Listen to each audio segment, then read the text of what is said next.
Olá! Hoje a gente vai mergulhar numa condição de pele bem específica, sabe? A porfiria cutânea tarda, ou PCT. A gente tá com um material bem completo aqui sobre ela, e a ideia é destrinchar os pontos principais, entender de onde vem, como se manifesta. Ok, vamos lá. Vamos desempacotar isso. Vamos sim. É um tema muito interessante, né? Porque ele fica bem ali na fronteira entre a nossa bioquímica, o que acontece dentro da gente e o que a gente vê na pele. E um ponto de partida, como você falou, é entender que é um distúrbio do metabolismo. Exato, base metabólica. Isso já dá uma direção, né? Então, qual seria a raiz, a origem mesmo da porfiria cutânea tarda? Pelo que a gente viu nas fontes, as porfirias, no geral, vêm de falhas em processos químicos do corpo, certo? Precisamente. Todas elas têm essa origem em comum. Algum problema na via que produz o M. O M é essencial, né? Tá lá na hemoglobina, que leva o oxigênio no sangue. Imagina essa produção como uma linha de montagem, assim, com várias etapas, uma depois da outra. Uma linha de montagem celular. Boa analogia. Gostei. Pois é. E em cada etapa dessa linha tem uma enzima, que é tipo um operário especializado, sabe? Ela pega uma molécula e transforma na próxima. Se um desses operários, a enzima, falta, ou está muito devagar, ou simplesmente não está funcionando bem, aí a produção naquela etapa ali falha. E o que acontece quando essa linha dá uma emperrada? Bom, os produtos que deveriam ser transformados naquela etapa, que são as porfirinas ou os precursores delas, começam a se acumular. É como se sobrassem peças na linha de montagem, sabe? E esse acúmulo é tóxico para o corpo. Dependendo de qual enzima falhou e onde acumulou, a gente vai ter um tipo diferente de porfiria com sintomas bem diferentes.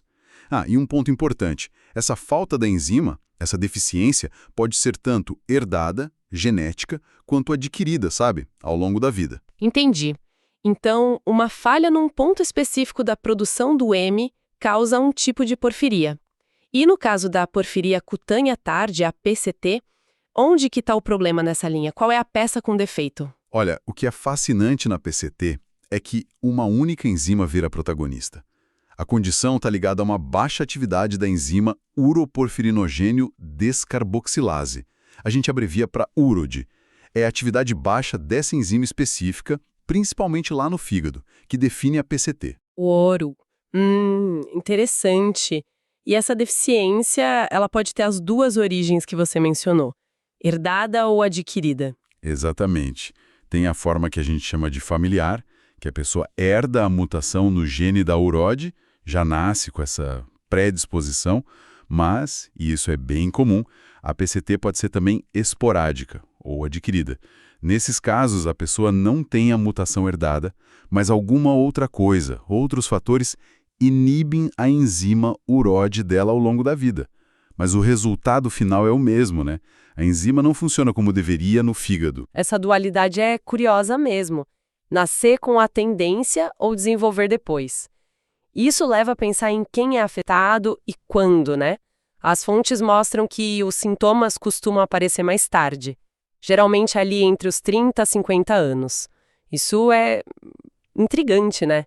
Não é uma coisa de criança, mesmo na forma herdada. Correto. Mesmo quem nasce com a mutação geralmente não manifesta a doença na infância, nem na adolescência. Os sintomas da PCT tendem a aparecer na vida adulta, nessa faixa aí que você falou, e isso sugere muito fortemente que só a deficiência da UROD não basta, sabe? Precisa de outros fatores, que a gente chama de gatilhos, para a doença realmente aparecer na pele. Gatilhos. Então não é algo que surge do nada. A pessoa pode ter a predisposição ali quieta por anos e aí, puf, alguma coisa acende a condição. E o que seriam esses gatilhos, esses fatores precipitantes? O que pode desencadear uma crise de PCT? Sim, tem vários fatores bem conhecidos que podem iniciar ou piorar a PCT. As nossas fontes listam alguns bem importantes. Álcool é um deles, sabe? Principalmente uso crônico, pesado. Alguns medicamentos também podem funcionar como gatilho. Álcool, medicamentos, nossa, coisas comuns no dia a dia de muita gente. Pois é.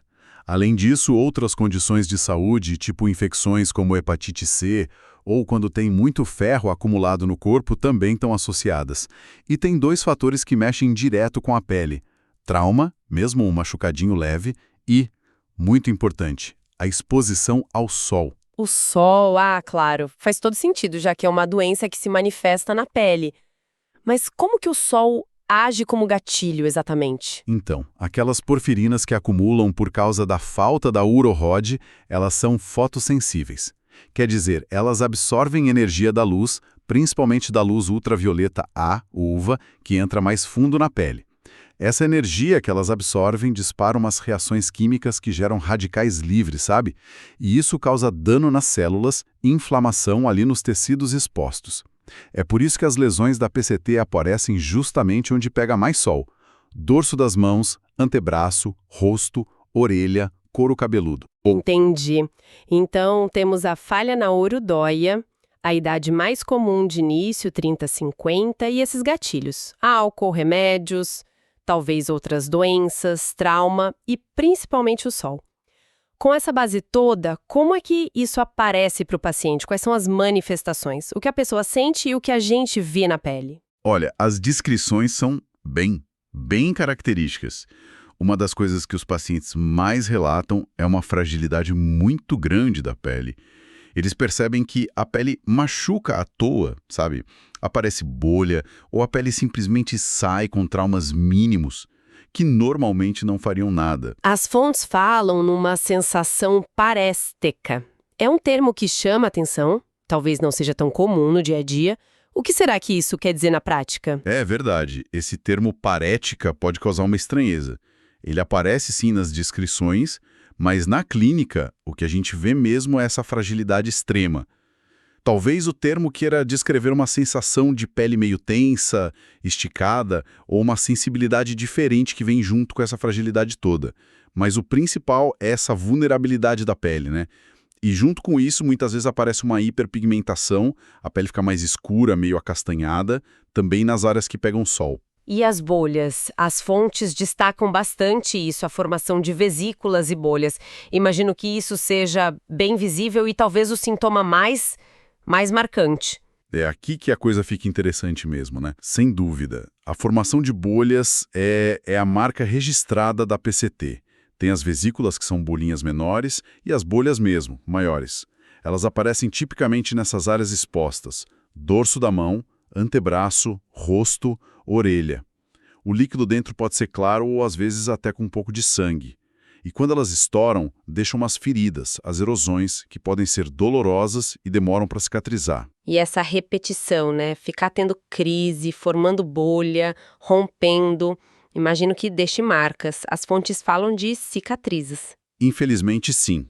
Com as crises repetidas ao longo do tempo, a pele acaba cicatrizando de um jeito diferente. Pode ficar mais fina, que a gente chama de atrófica, ou pode mudar de cor, com manchas mais claras ou mais escuras. E às vezes aparecem uns cistinhos brancos bem pequenos, chamados milha, em cima das cicatrizes, principalmente no dorso das mãos. A localização do rosto e mãos de novo, né? Reforça muito essa ligação com o sol. Que quadro complexo, né? E tem um detalhe que me chamou a atenção nas fontes. Uma coisa que parece meio inesperada. Aumento de pelos, principalmente no rosto. É curioso, né? Uma doença que deixa a pele frágil, com bolha e também faz crescer pelo. É um achado bem interessante e característico mesmo da PCT, a hipertricose. É um crescimento a mais de pelos, geralmente fininhos, às vezes mais escuros e longos, que também acontece mais nas áreas expostas ao sol. É mais fácil de notar no rosto, nas laterais, assim, tipo têmporas, bochechas. A causa exata porque a falta da rude e o acúmulo de porfirina estimulam o pelo a crescer, a gente não entende 100%, mas é um sinal clínico que aparece bastante e ajuda a pensar na condição. Uau! É realmente uma rede de fatores, né?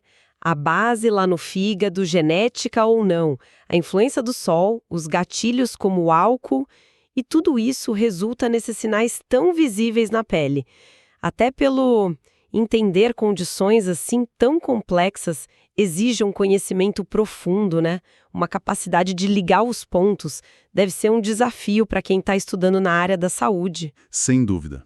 É fundamental para quem está aprendendo medicina ou áreas próximas desenvolver essa capacidade de integrar tudo.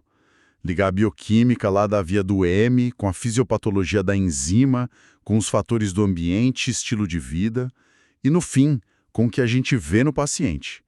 E para isso, ter bons recursos de estudo ajuda demais. É crucial mesmo, para construir essa base forte e esse raciocínio clínico afiado. E por falar em recursos que ajudam de verdade nesse aprendizado, sabe? Que ajudam a fazer essas conexões, para quem é estudante e quer se preparar de verdade, olha, vale a pena conferir. Entra agora em medcob.com.br, baixa o app e aproveita o maior banco de questões do Brasil. Tem provas anteriores de tudo quanto é instituição, questões comentadas por especialistas, aqueles resumos práticos para agilizar, aulas completas e até flashcards prontinhos para revisar onde quiser. É uma ferramenta pensada para essa jornada mesmo. Recursos assim podem realmente fazer a diferença. Ajudam a gente a visualizar melhor essas conexões complexas, que nem essas que a gente está falando das porfírias, né? E ajudam a fixar o conhecimento de um jeito mais prático, mais voltado para a clínica, que é o essencial. Com certeza. Bom, voltando aqui para a nossa análise da porfíria cutânea tarda, para a gente ter certeza que pegamos os pontos mais importantes das fontes, vamos dar uma recapitulada rápida nos pontos-chave que a gente viu? Ótima ideia. Vamos lá. Primeiro, PCT é, na raiz, um distúrbio do metabolismo, uma falha na linha de produção do M. Certo. Segundo, o problema específico está na baixa atividade da enzima UroD, a uroporfirinogênio descarboxilase. E essa deficiência pode ser herdada ou adquirida por fatores externos. Terceiro. Mesmo que a base exista desde cedo, os sintomas costumam aparecer só na vida adulta, ali entre 30 a 50 anos, e são ativados por gatilhos. Álcool, alguns remédios, talvez outras doenças, trauma na pele e, fundamentalmente, o sol. Perfeito. Esses são os pilares da causa e do que dispara a doença. Quarto, as manifestações na pele são muito típicas. Fragilidade extrema, bolhas, vesículas e bolhas maiores, pele escurecida, hiperpigmentação acastanhada e pode deixar cicatrizes e cistos, milha. Tudo isso mais nas áreas expostas ao sol, como mãos e rosto. E quinto, aquele achado curioso associado à hipertricose, o aumento de pelos finos, também principalmente no rosto.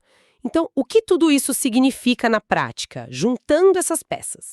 Significa que essa combinação de sinais e sintomas, pele frágil e bolhas onde pega sol, talvez num paciente que bebe ou usa certos remédios, ou que tem essa hipertricose no rosto, tudo isso tem que acender um alerta, sabe?